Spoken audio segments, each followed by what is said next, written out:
aquela que foi fundada pelo próprio Cristo sobre o apóstolo São Pedro. No capítulo 16 do Evangelho de São Mateus, Jesus diz a São Pedro no versículo 18: Tu és Pedro, e sobre esta pedra construirei a minha igreja, e as portas do Hades não prevalecerão contra ela.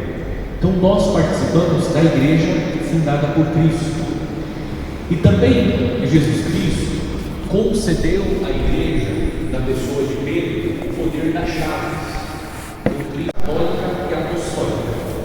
Então a nossa igreja é apostólica porque ela foi fundada sobre os apóstolos, sobre o apóstolo São Pedro, e nós temos como as colunas da igreja os apóstolos. Cristo deu aos apóstolos, na pessoa de Pedro, o poder das chaves. O poder das chaves significa o poder de administrar a salvação.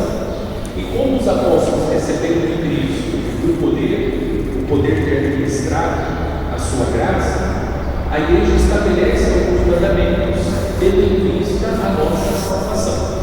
Como nós vamos ver daqui a pouco, que a lei suprema da igreja é a salvação das almas.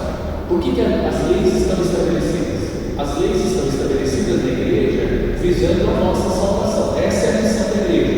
A missão da igreja é administrar a salvação, de tal modo que nós possamos receber de Deus esse dom. De fato, o dom já está dado, mas nós precisamos acolher esse dom e viver os mandamentos. Nós recebemos esse dom e o mistério da salvação acontece na vida de cada um de nós. Agora, o que é a igreja? O Celso fez uma pequena meditação sobre o Salmo, trazendo presente o tema dos mandamentos. Por que é necessário? Por que a igreja precisa de mandamentos? Nós precisamos entender o seguinte sobre a igreja. A igreja é uma sociedade hierárquica, ou seja, nós somos um grupo de pessoas. Então a igreja de Cristo é um grupo de pessoas que estão organizadas de forma hierárquica. Então nós temos uma hierarquia na igreja. Nós temos o Papa, nós temos os bispos, nós temos os padres, nós temos os diáconos, nós temos os religiosos, nós temos os leigos. Então a igreja está organizada hierarquicamente. Ela é una. Então, embora a igreja seja organizada hierarquicamente, nós temos essa diversidade de ministérios da igreja, nós formamos parte do mesmo corpo, o corpo de Cristo. Não existe na igreja alguém que é melhor que o outro. Nós temos apenas distinções, diferenças de serviços e ministérios. Cada um ocupa a sua função no corpo, mas todos nós fazemos parte do mesmo corpo que é o corpo de Cristo. Por isso ela é única. E ela é formada, a igreja de Cristo é formada de um elemento humano. Por que a igreja é formada por um elemento humano? Porque nós estamos nela. E nós somos o quê? Humanos.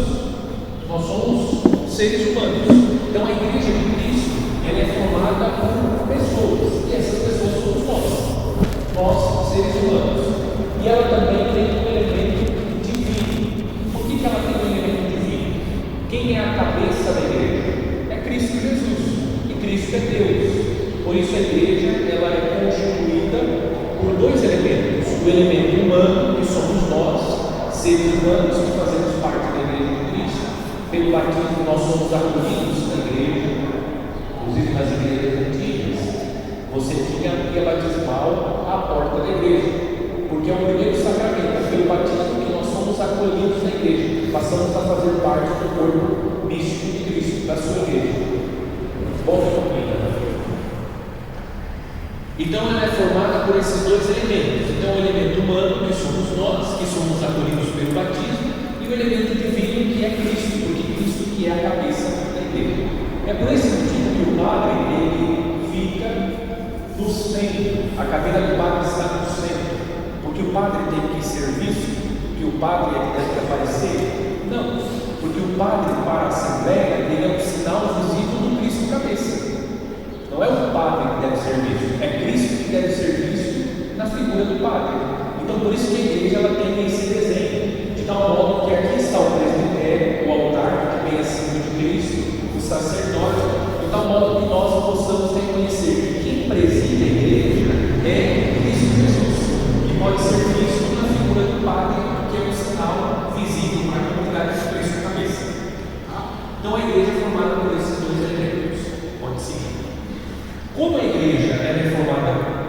por esses dois elementos, a igreja, sendo ela uma sociedade de pessoas, seres humanos, ela precisa de leis.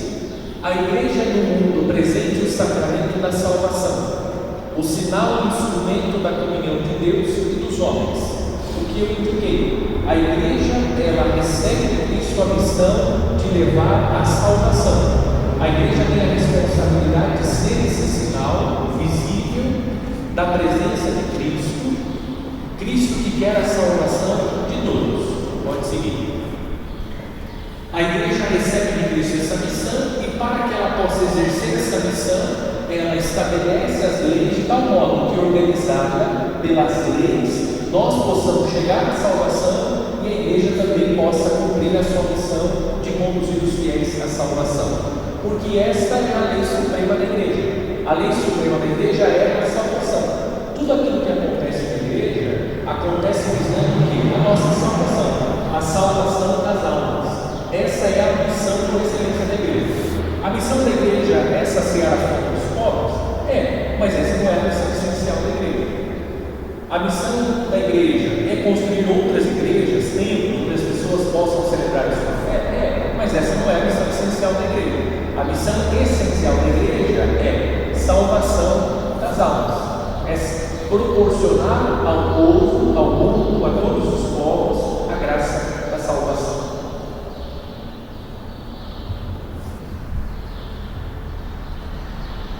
Então, qual é a finalidade dos mandamentos da igreja?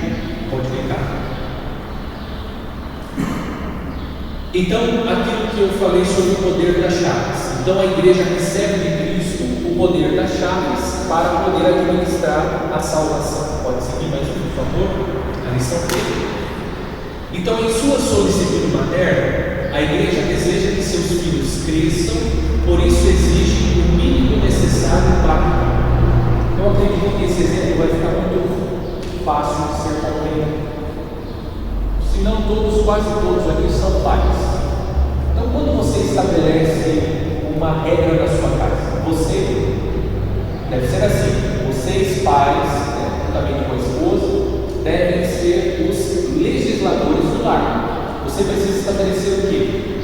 Os pais dizem: eu vou estabelecer algumas regras. Então, você tem que chegar aqui em casa, você pode passear. Você deve chegar aqui às 22 horas. Se passar 22 horas, você não vai sair mais. O que você está fazendo? Você está estabelecendo uma regra. Você diz assim: você tem que acordar. Quando você acordar, você tem que arrumar a sua cama. É uma regra, é uma lei que você está estabelecendo na sua casa. Você tem que ajudar a lavar a louça. A louça do jantar é sua responsabilidade. Então é uma regra. Por que vocês, como pais, estabelecem regras para os filhos? Para atrapalhar a vida do filho? Para prejudicar o filho?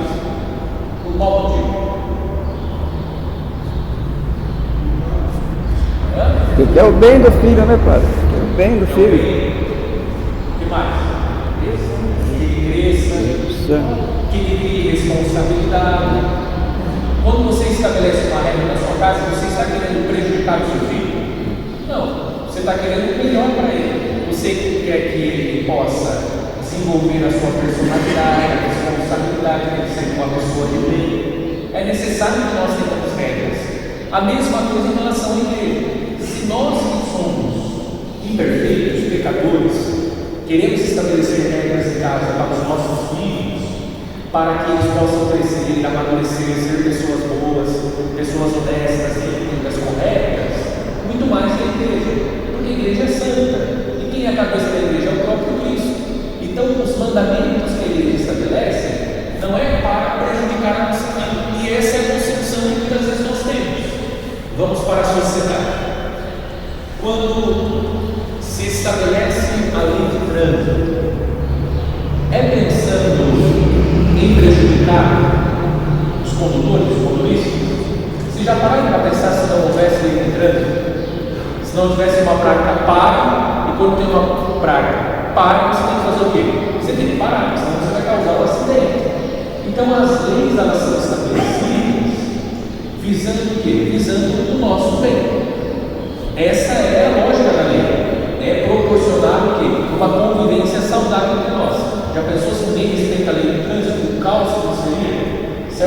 boa parte de nós nem estaríamos aqui mais, já teríamos sofrido algum acidente. Então as leis, elas visam sempre o nosso bem. Em relação à igreja, é muito mais. Então os mandamentos visam o quê? A igreja, como mãe, ela quer estabelecer algumas regras, algumas leis, algumas orientações, pensando no nosso bem. No nosso bem. Então quais são os mandamentos da igreja? Ficou claro isso? Deu para entender? Isso nos ajuda muito a colocar em prática os mandamentos da igreja. Porque se nós temos uma visão, qual é a concepção que muitas vezes nós temos? Que a lei não deve ser burlada, porque a lei é ruim. A lei é um instrumento de censura que vem impedir de exercer a minha liberdade. Não é verdade. Porque a lógica da lei é estabelecer uma ordem para que todos possam viver de forma harmoniosa. E na igreja as leis visam a nossa salvação, portanto, o nosso bem. Então, quais são os mandamentos da igreja? Então, são 5 mandamentos da igreja. O primeiro mandamento da igreja: participar da missa inteira nos domingos e outras festas de guarda e abster-se de ocupações de trabalho. Tá? Esse é o mandamento que nós vamos refletir um pouquinho mais nesse primeiro dia. Segundo mandamento: confessar-se ao menos uma vez por ano. Tá? Olha só, mandamento. Às vezes tem gente que está há mais de 10 anos sem se confessar, já está incorrendo pecado, porque a igreja está estabelecendo um mandamento que nós devemos nos confessar ao menos uma vez ao ano. Ao menos uma vez ao ano. Tá? Depois nós vamos, durante a catequese, aprofundando. Terceiro mandamento: receber o sacramento da Eucaristia ao menos pela Páscoa da Ressurreição. Receber o sacramento da Eucaristia. Jejuar-se e abster-se de carne, conforme manda a Santa Mãe Igreja. E o quinto e último mandamento: ajudar a igreja em suas necessidades. Então esses são os 5 mandamentos da igreja. Vamos ver o primeiro mandamento hoje. Então o primeiro mandamento: participar da missa inteira nos domingos e outras festas de guarda e abster-se de ocupações de trabalho. Então aqui está dado uma lei da igreja, um mandamento da igreja. Quando nós não observamos de forma deliberada, isto é, eu não vou na missa hoje, eu vou ficar aqui em casa assistindo o Faustão. A gente não passa no Faustão, né? Passa lá. Passa lá, Caldeirão do Hulk que passa aí no domingo. Agora no domingão do Hulk, é isso? Isso. Olha, assista. Então eu vou ficar em casa assistindo o domingão do Hulk. Eu não vou na missa hoje, não estou afim. Quando você deliberadamente, ou seja, por preguiça, eu não quero ir, eu vou no aniversário, eu vou no casamento, no churrasco, eu não vou na missa. Você está incorrendo em um pecado grave. Um pecado grave significa um pecado mortal. Se nós morremos com esse pecado, significa o quê? Condenação. Porque existe uma lei da igreja. E essa lei da igreja, ela ecoa aquilo que está no decálogo. O que está lá nos mandamentos da lei de Deus? Aqui nós temos os mandamentos da igreja, mas o que está lá nos mandamentos de Deus, no decálogo? Primeiro mandamento: amar a Deus sobre todas as coisas. Segundo mandamento: não tomar seu santo nome em vão. Terceiro mandamento: guardar os domingos, guardar domingos e dias santos de guarda, as festas. Olha só, o mandamento da lei de Deus. A igreja aqui só está reproduzindo aquilo que está na lei de Deus. Portanto, quando nós não obedecemos o mandamento da lei de Deus, nós estamos cometendo um pecado grave. Se a gente morre com esse pecado, a gente é condenado. O que nós precisamos fazer se porventura isso aconteceu?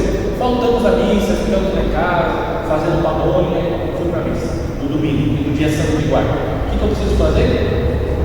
Confessar. Tem que confessar. Primeira coisa que eu vou fazer antes de receber a comunhão, eu posso ir à missa depois, mas antes de receber a comunhão, eu preciso me confessar. Buscar o sacerdote e confessar esse pecado, porque é um pecado grave, porque está na lei de Deus e na lei da igreja que nós temos que participar aos domingos e outras festas de guarda, que nós vamos ver quais são as festas que nós estamos obrigados a participar. Outra coisa é quando você não pode participar mesmo. Então suponhamos que você está numa cidade e lá não tem missa no domingo, então você não tem como cumprir. Você ficou doente, está na emergência do PS, domingo, nossa, hoje, claro, você não está impossibilitado de participar. Então, quando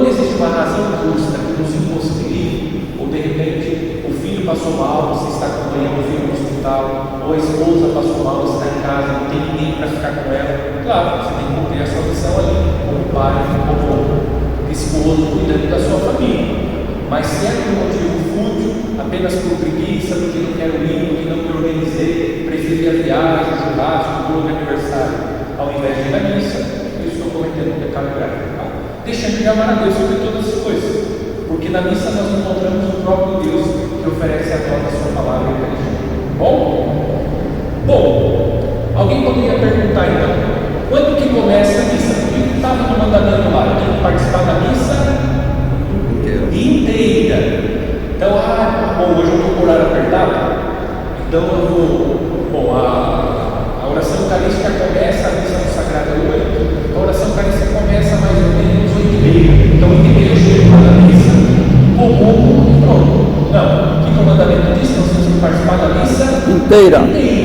Da missa inteira. Então significa que a gente não pode chegar atrasado na missa.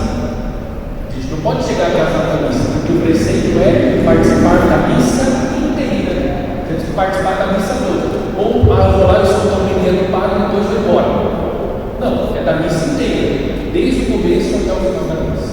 Então, quando começa a missa? Ou alguém poderia perguntar, meu padre, que hora que eu posso chegar na missa? Vamos ver então.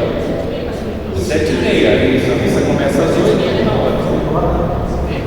Então, que horas que eu posso chegar na missa? Quando que começa a missa? A missa começa, claro, já com o canto de entrada, a missa já começou, começa a missa. Mas dizendo assim, propriamente, a missa começa com a saudação inicial, quando o padre faz, em nome do Pai, do Filho e do Espírito Santo. O que é o ideal? Que a gente chegue antes, que a gente chegue às 7h30, porque a missa lá começa às 8h. Então você vai chegar, se você vai servir, já vai se preparar, se iniciar, se recolher, se preparar para participar dignamente da missa. Se a gente chega apavorado na missa, correndo, aquela loucurão, falando com todo mundo, a gente não consegue se concentrar para participar com toda a dignidade, devoção e piedade da Santa Missa. Então, chegar com antecedência e se preparar. Quando começa mesmo a missa, se acontecer alguma coisa, é quando a gente faz em nome do Pai e do Filho, a missa começa propriamente. Quando termina? Quando o padre dá a bênção final, despede o povo. Terminou a missa. Tá? Então, a missa tem o começo e depois o seu fim. Então, a saudação inicial e depois a bênção e a despedida, a conclusão da missa. Tá? Então, quando eu tenho que chegar, eu tenho que chegar antes. Tá? Claro, se acontecer alguma coisa, aí, claro que você não fez isso por negligência. Você está vindo furo o pneu do carro, não é sua culpa, aconteceu um incidente, isso é uma coisa, tá? Então, se organizar bem nesse sentido.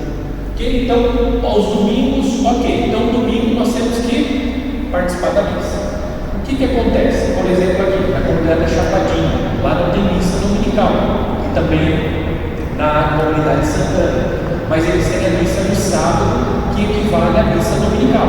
Então eles participam do sábado, é a missa equivalente à missa do domingo, tá? Então no entardecer já do sábado, nós já temos a missa dominical, que é o caso do campante, já às 5 horas, já estamos terminando, né, chegando ali ao entardecer do sábado, nós já começamos a celebrar o domingo, na Chapadinha, já no sábado à noite, já estamos celebrando a liturgia do domingo, então estamos cumprindo o preceito da liturgia dominical, tá? O que pode acontecer? Uma dica. Então, suponhamos que o Sidney no domingo ele vai fazer um concurso, ele vai passar o dia inteiro fazendo concurso. Começa o concurso 7 horas da manhã e termina 8 horas da noite, viajando todo esse trajeto. Ele não vai conseguir participar no domingo. O que ele pode fazer? No sábado. Ele vai à missa no sábado, está cumprindo o preceito de participar da missa dominical. Vai de novo jantar para ajudar. Isso, vai de novo para ajudar. Tá bom? Então você pode participar. Ficou claro? Estão entendendo? Senão eu quero que vocês entendam. Para mim isso é mais importante. Que vocês sejam católicos conscientes da nossa fé. Certo? Nenhuma dúvida? Pergunte, não tenha vergonha. Tem que perguntar para a gente aprender. Tá claro? Tá? Está explicado? Tá bom. Então, em relação ao domingo, já sabe que hora que começa a missa, que hora que termina a missa, e domingo, ok. Agora, no mandamento aparece o seguinte: os dias santos de guarda, as festas de guarda. Quais são as festas de guarda? Tá? O que acontece? Preste bem atenção para entender isso, porque isso dá uma certa confusão na cabeça das pessoas. Por exemplo, deixa eu pensar aqui uma festa, a Epifania do Senhor. A Epifania do Senhor é um dia de festa, é um dia santo, a Epifania. Só que no Brasil, a igreja no Brasil, ela transfere para o domingo, certo? Então, é um dia santo, porém já é um dia transferido para o domingo. Então, no domingo, nós já sabemos que nós temos que participar da missa, certo? Então, vocês vão encontrar algumas festas solenidades, que embora nós tenhamos uma data fixa, a data fixa da festa da Epifania seria 6 de janeiro, mas no Brasil é transferido para o domingo. Então, indo ao domingo, você já está cumprindo o preceito, ok? Então, tem várias festas aqui no Brasil que é transferida para o domingo, certo? Por exemplo, a Assunção de Nossa Senhora, que nós vamos celebrar esse mês. A data fixa da solenidade da Assunção é dia 15 de agosto, mas no Brasil transfere-se para o domingo. Então, nós já vamos no domingo na missa, ok, certo? Agora, tem algumas festas que elas respeitam a data do calendário. Então, tem os dias santos de guarda. Olha só, o Natal é dia 25. Então, independente de estar na segunda, na terça, na quarta, na quinta, na sexta, no sábado, nós temos que participar porque é um dia de preceito, é um dia santo de guarda. Então, nós temos que participar dessa missa. Se você não participa, você pode pegar, porque é um dia santo, um dia que tem que participar. O outro dia que nós temos que participar, Corpus Christi. Corpus Christi cai sempre no dia de semana, quinta-feira. Lá na Itália, por exemplo, eles transferem para o domingo. Aqui no Brasil, não. Nós celebramos o Corpus Christi na quinta-feira. Então, é um dia santo que nós precisamos participar da missa. Um outro dia santo aqui no Brasil, Santa Maria Mãe de Deus, 1º de janeiro. Aqui, para nós, é feriado, mais tranquilo. Mas é um dia que nós temos que participar da missa, porque tem alguns que passam o dia 31 e depois o dia 1º para a missa. Então cometeu 2 pecados: o pecado da bebedeira e o pecado da minha missa. Tá? Então, olha só, um dia santo que nós temos que ir à missa, participar da missa, já agradecendo a Deus pelo ano que estamos começando e colocando nas mãos de Deus o ano. E o outro dia santo, a Imaculada Conceição, que é 8 de dezembro. Então é um dia santo também que nós temos a obrigação de participar da missa. Então, no Brasil, além daquelas festas que já ocorrem no domingo, que é transferido para o domingo, no Brasil nós temos essas 4 datas que são dias santos, né? Algumas delas não coincidem com o domingo. Às vezes acontece o 25 ser domingo, o 1º de janeiro ser domingo e o 8 de dezembro ser domingo. Corpus Christi sempre na quinta, mas as outras datas desconhecidas. Aí, ok, se cair fora do domingo, nós temos que ir à missa, porque é um dia santo de guarda, tá? Alguém pode perguntar, padre, e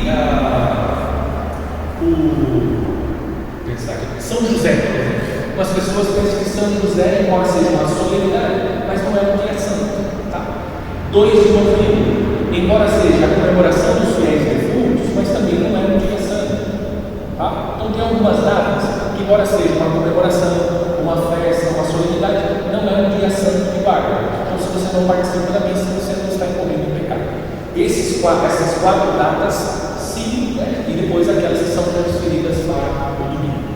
Ficou claro? Sim? Ok. Então, para terminar.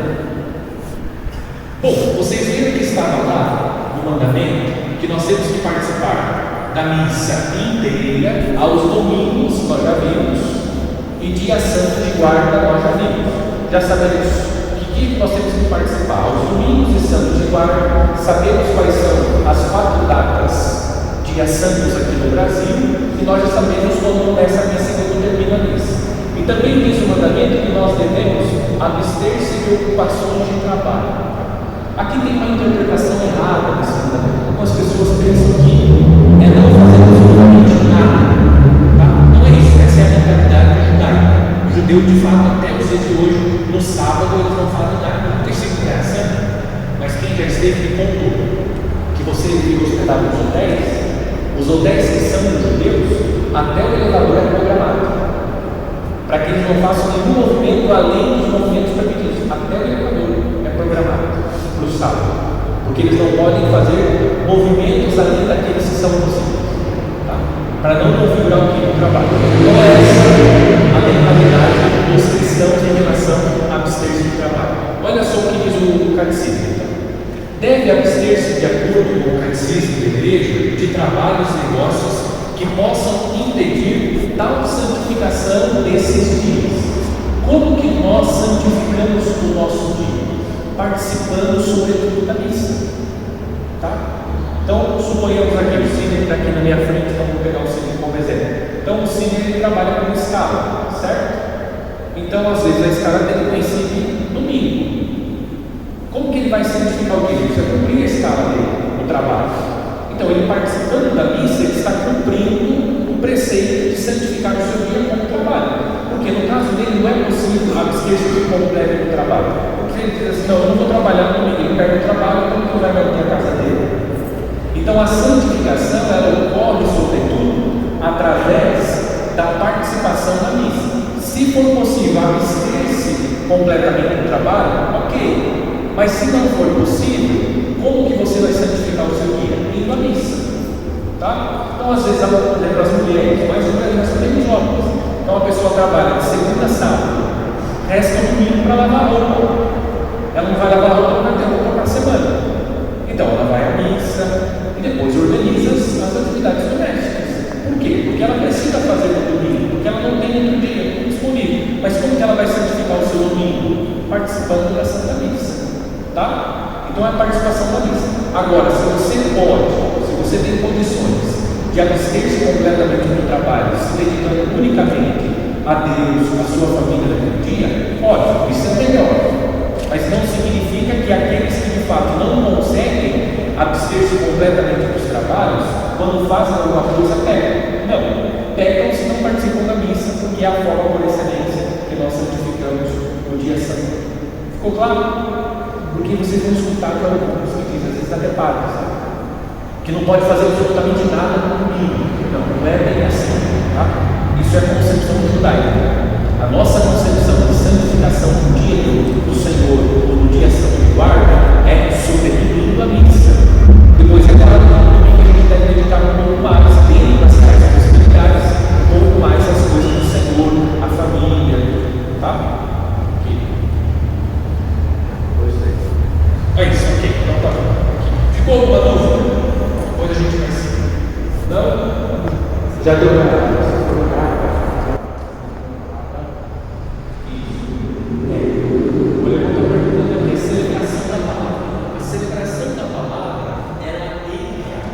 quando de fato não existe a possibilidade de ir à missa, tá? Então vamos imaginar, se acontece naquele domingo da comunidade, não vai ter a missa, vai ser a celebração da palavra. Se você pode ir à missa, vá à missa, tá? A missa.